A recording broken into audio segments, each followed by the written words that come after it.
Pada tanggal 11 Desember tahun 1936, Raja Edward ke-8 mengumumkan hal yang mengejutkan khalayak Inggris. Dia memutuskan turun tahta, menyusul konflik berkepanjangan antara tugas dan pengabdiannya pada kerajaan, serta hubungannya dengan seorang janda asal Amerika Serikat, Wallis Simpson. Akhirnya, setelah sekian lama, saya bisa mengungkapkan perasaan dengan kata-kata saya sendiri. Itu adalah kalimat pertama yang dia ucapkan dalam pidato yang disiarkan secara langsung oleh BBC Radio.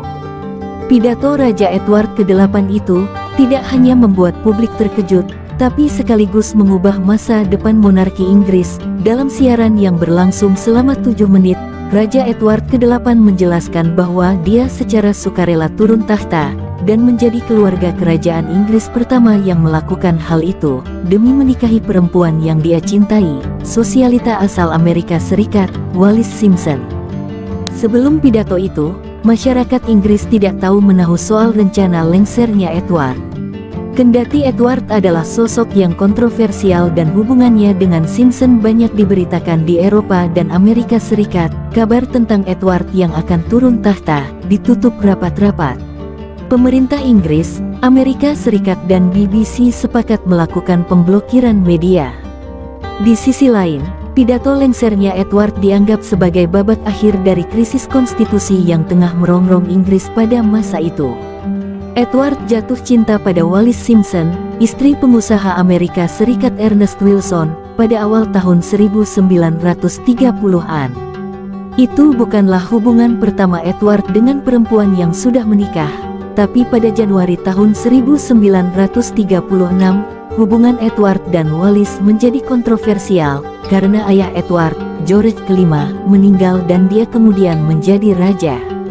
Situasi semakin pelik ketika pada bulan Oktober di tahun yang sama, Wallis bercerai dari suaminya dan Edward berniat menikahinya. Hal ini mendapat banyak tentangan dari berbagai pihak di Inggris.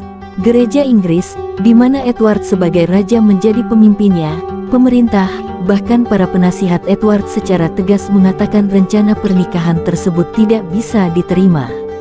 Menteri Dalam Negeri Inggris, Sir John Simon, disebut sangat khawatir situasinya jadi tidak terkendali sehingga dia menyadap telepon pribadi Edward. Kisah ini kemudian baru terungkap dan diberitakan media pada 2013. Perdana Menteri Inggris, Stanley Baldwin, memperingatkan Edward bahwa rakyat Inggris tidak akan menerima prospek seorang janda yang telah 2 kali bercerai sebagai ratu mereka. Meskipun demikian, niat Edward menikahi Wallis tetap kuat.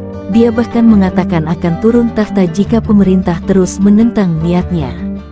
Dalam tekanan yang terus meningkat untuk mengakhiri hubungannya, Edward mencoba membela Wallis dengan menggangkat kembali contoh kasus pernikahan morganatik, yakni pernikahan antara 2 orang dengan status sosial yang berbeda. Melalui pembelaan itu, Edward mengatakan dia tetap menjadi raja, namun Wallis tidak akan ditahbiskan sebagai ratu, melainkan hanya berstatus sebagai pendamping raja. Gagasan tersebut ditolak oleh Kabinet Inggris.